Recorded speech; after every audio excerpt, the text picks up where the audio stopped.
Hello, I'm sorry that this introduction has to come via a pre-filmed clip.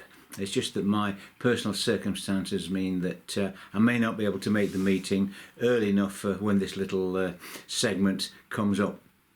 So yeah, here I am for whatever, doing it by pre-film, and also I'm referring to some notes which I've got in front of me, and mainly because I don't want to forget anything. Dream Rides, I should think that by now you'll have seen the film. I think most of us have. When I was invited to edit it in the first place, I inherited a script and a lot of green screen footage, some set outside in the car and some of the actors inside against the green screen. One thing I did notice that the opening shots didn't really match what the script had set out. The plane room with the two seats that were in the script, they appear to have gone, and the actors were sitting on the floor for some reason.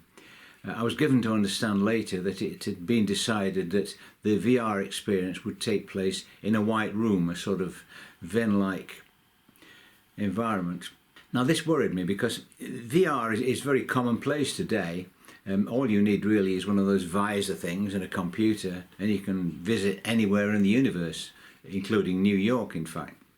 Also, the white room would be very, very difficult to film. The actors have got nothing to react to, and green screen doesn't go well with white because it sets up the outline. You can see the outline, so the actors also look like they're cut out of cardboard, so it wouldn't have worked. Coincidentally, when I got the script, I got it at the same time that I was heading for York, that's York in the UK, to visit the virtual reality Van Gogh exhibition, where we were able to walk around Arles, where Van Gogh did most of his later paintings, including the Starry Night one.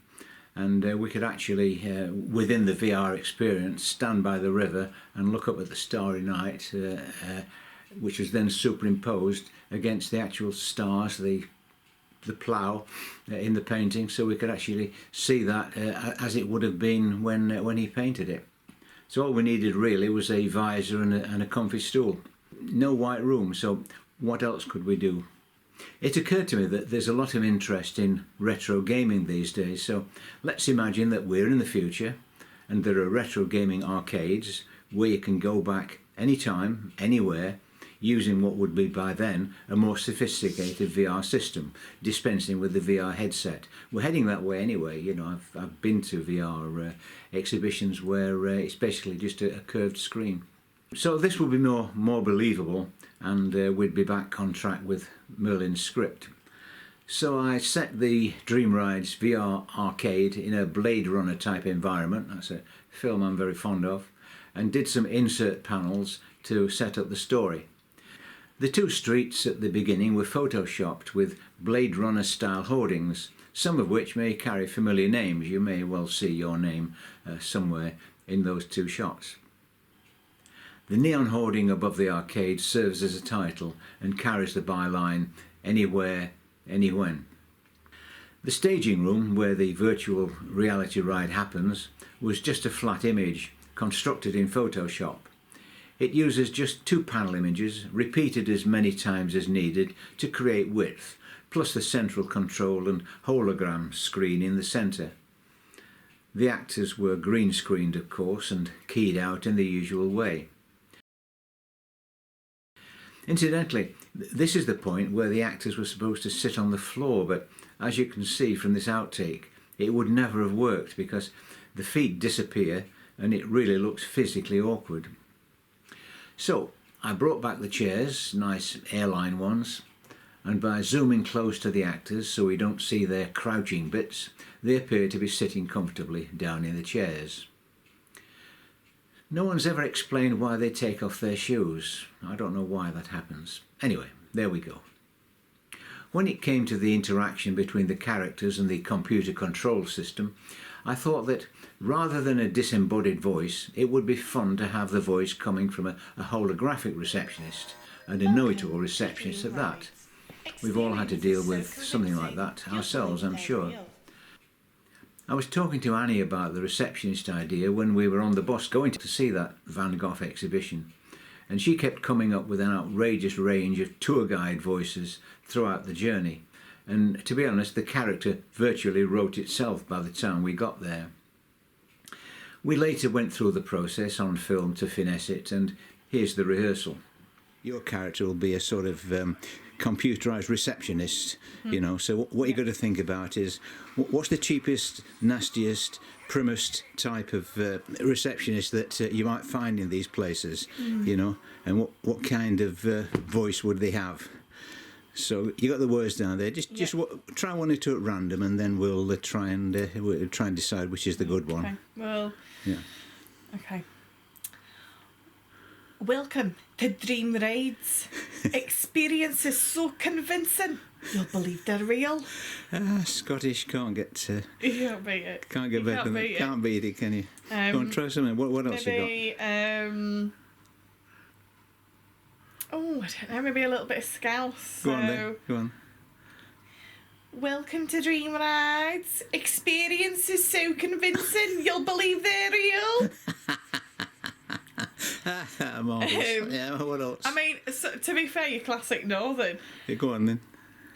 Welcome to Dream Rides. Experiences so convincing you'll believe they're real. Sounds like a travel guide. Yeah.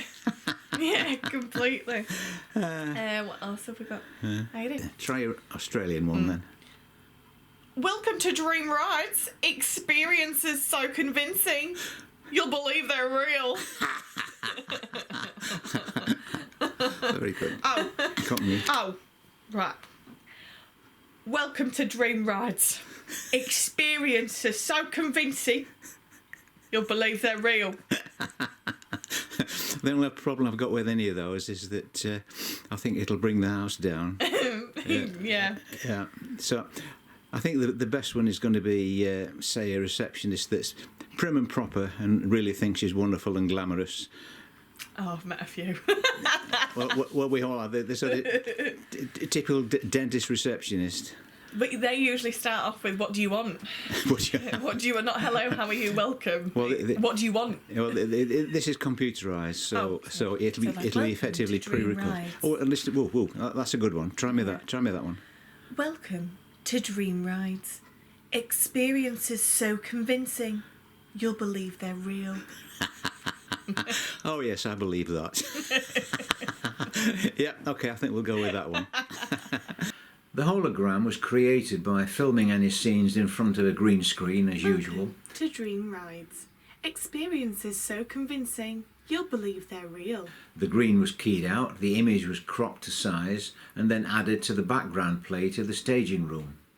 A sort of glowy, misty effect was sandwiched in between to give it an unreal look, and the hologram itself was later treated with a glow and scanline effect. A real hurdle was finding background footage for the ride sequence. No one seemed to have either New York or even desert shots that I could use. Because of the way the original in-car shots had been filmed, the backgrounds would have to be straight on. I managed to locate some royalty-free footage of New York after a search, and that seemed to fit the bill, but it was only forward-facing. Apparently, nobody points a camera backwards at where they've been. Well, after a lot of searching and head-scratching, the solution suddenly seemed obvious. Run the forward-facing footage backwards.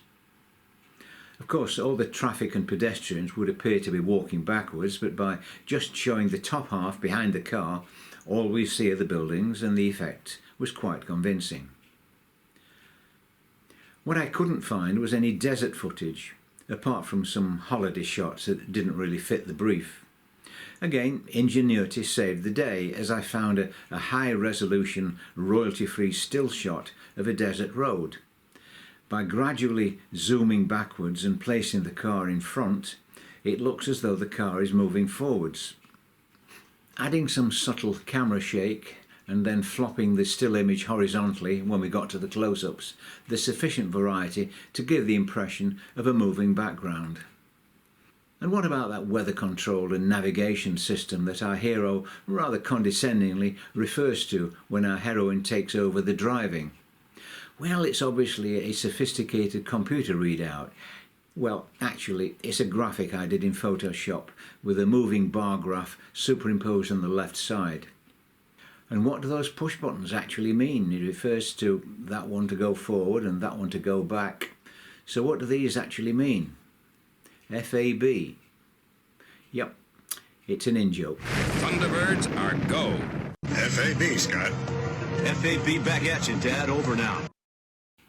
That final pullback shot, where we appear to move from in front of the computer screen backwards through the staging room and finally through the entry door, which then slides shut, was done using a virtual camera. Now, this is the part where the computer is wrapping things up and we start to pull back. With the virtual camera enabled, I can choose a side view of the scene. This is the left-hand side. The vertical line on the left is the wall with the computer screen we've just been looking at. The line on the right represents the wall and door we're going to back out of, and the rectangle represents the camera, which is pointing at the front wall where we've just been. We're viewing the scene from the left-hand side, remember. If I drag along the timeline, you can see the rectangle representing the camera moving backwards. And this is what it's seeing at this point. So the whole sequence looks like this. Thank you for travelling with Dream Rides. Experiences so convincing, you'll believe they're real. And it ends the film rather tidily, I thought. Thank you for watching.